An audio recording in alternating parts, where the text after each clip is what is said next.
KPK menetapkan ex-Menteri Agama Yakut Holil Qomas sebagai tersangka kasus dugaan korupsi kuota haji. Dengan adanya kasus ini, Kementerian Haji harus bisa membuktikan penyelenggaraan haji dan umroh jauh dari praktik korupsi. Inilah catatan Kompas TV.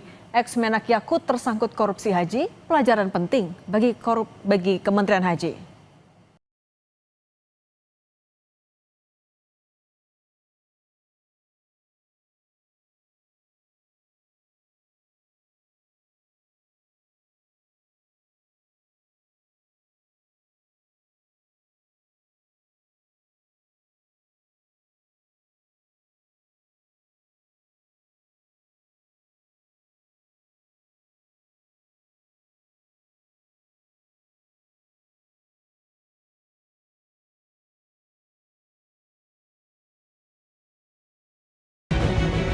Diusut sejak pertengahan tahun 2025, KPK akhirnya menetapkan Menteri Agama era Jokowi, Yakut Holil Qomas dan staf khusus Yakut sebagai tersangka dalam kasus dugaan korupsi kuota haji tahun 2023-2024. Dalam perkara ini, KPK menduga terdapat penyelewengan keputusan pembagian 20.000 kuota haji tambahan yang diberikan pemerintah Arab Saudi.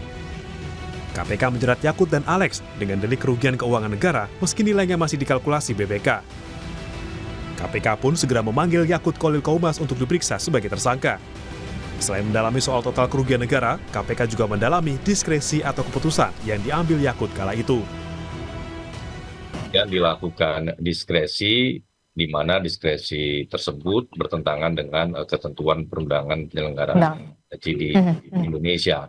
Tentu dari proses diskresi itu kemudian KPK mendalami motif dan inisiatifnya seperti apa. Di sini KPK juga masih paralel menunggu hasil hitung kerugian keuangan negara oleh kawan-kawan BPK. Tentu kita semua juga berharap proses hitung bisa segera tuntas. Kuasa hukum Yakut menilai ada sejumlah kejanggalan dalam penetapan tersangka kliennya. Salah satunya adalah kebijakan pembagian kuota haji tambahan tersebut dinilai sudah sesuai prosedur bersama Kerajaan Arab Saudi. Atas kasus ini, Yakut mempertimbangkan menempuh langkah pra-peradilan. Disampaikan bahwa kebijakan itu melanggar hukum, padahal jelas ada pasal-pasal, ada pasal 9 dalam Undang-Undang Haji yang memberikan kewenangan atribusi kepada Menteri Agama untuk menetapkan kuota tambahan. Kemudian ada fakta-fakta yang juga tidak muncul bahwa sudah ada loh MOU dengan Saudi dan Indonesia terkait dengan kuota itu dicantumkan di dalam MOU itu. 50-50 itu ada di situ. Apakah akan pra-peradilan? Ya, tentu wacana itu sedang kami lakukan, ya, pendalaman kira-kira langkah hukum apa yang dilakukan. Guru Besar Fakultas Hukum Unsud Purwokerto, Hipnu Nugroho pun mendorong KPK harus mengkaji kasus korupsi ini secara komprehensif. Tidak hanya soal penyalahgunaan kewenangan yang merugikan negara, tapi juga soal apakah ada unsur suap percepatan untuk mendapat kuota haji tambahan.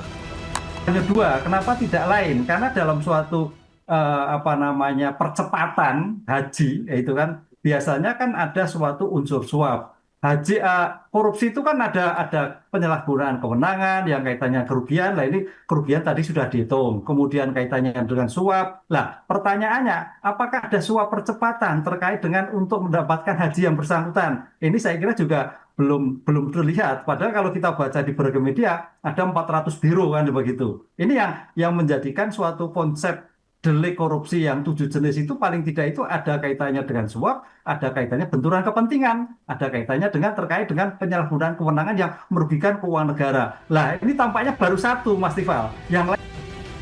Pembagian kuota haji diatur dalam Undang-Undang Nomor 8 Tahun 2019 tentang penyelenggaraan ibadah haji dan umroh. Pada pasal 22 ayat 2 disebutkan, pembagian kuota haji yaitu 8% untuk jemaah haji khusus dan 92% untuk jemaah haji reguler. Namun dalam pelaksanaannya, KPK menduga ada penyelewengan keputusan pembagian kuota haji tambahan, yaitu 50% untuk jemaah haji khusus dan 50% untuk jemaah haji reguler. KPK pun menyebut dampak penyalahgunaan kuota haji ini diduga ada 8.400 jemaah haji reguler yang sudah mengantri selama belasan tahun gagal berangkat. Usai mantan Menteri Agama Yakut Holil Qomas ditetapkan sebagai tersangka, KPK pun segera memanggil Yakut untuk diperiksa. Patut dinanti apakah dalam pemeriksaan perdana sebagai tersangka, mantan Menteri Agama era Jokowi ini akan mengenakan rompi oranye dan ditahan KPK? Tim Liputan Kompas TV.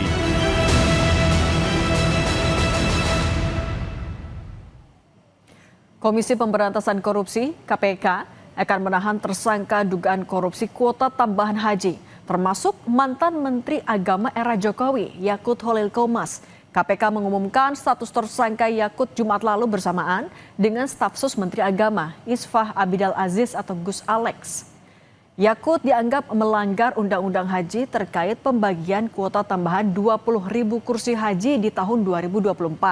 Menurut undang-undang, seharusnya hanya 8% dari 20.000 kuota tambahan dari pemerintah Arab Saudi yang bisa dialokasikan untuk haji khusus. Namun yang terjadi malah dibagi rata menjadi masing-masing 10.000 untuk haji khusus dan reguler. KPK pun menyebut dampak penyalahgunaan kuota haji ini diduga ada 8.400 jemaah haji reguler yang sudah mengantre selama belasan tahun gagal berangkat. Dalam kasus ini, KPK menduga telah terjadi praktik korupsi dan jual beli dengan sejumlah travel haji yang juga sedang dalam penyelidikan. Hingga saat ini pun belum ada tersangka dari pihak travel haji dan umroh. Kementerian Haji dan Umroh harus belajar dari apa yang terjadi di Kementerian Agama saat mengelola haji di tahun 2024. Sebagai kementerian baru yang khusus mengurus haji dan umroh, harus bisa membuktikan penyelenggaraan haji dan umroh jauh dari praktik korupsi. Kementerian Haji dan Umroh juga harus meningkatkan kualitas pelayanan dan perlindungan jemaah haji tanpa harus membedakan antara haji khusus dan reguler. Semua berharap pelaksanaan haji 2026 untuk pertama kalinya dikelola Kementerian Haji dan Umroh bisa berjalan lebih baik dengan pelayanan maksimal dan jauh dari praktik korupsi yang ujungnya merugikan jemaah. Pelaksanaan dan tata kelola haji harus transparan dan mengutamakan pelayanan negara. Pelaksanaan dan tata kelola haji harus transparan dan mengutamakan pelayanan negara. Tidak boleh ada lagi ruang kedap yang membuat leluasa mereka yang hanya ingin mengambil keuntungan pribadi, termasuk dalam pembagian kuota tambahan haji dari pemerintah Arab Saudi. Demikian catatan Kompas TV, kita jumpa lagi pekan depan.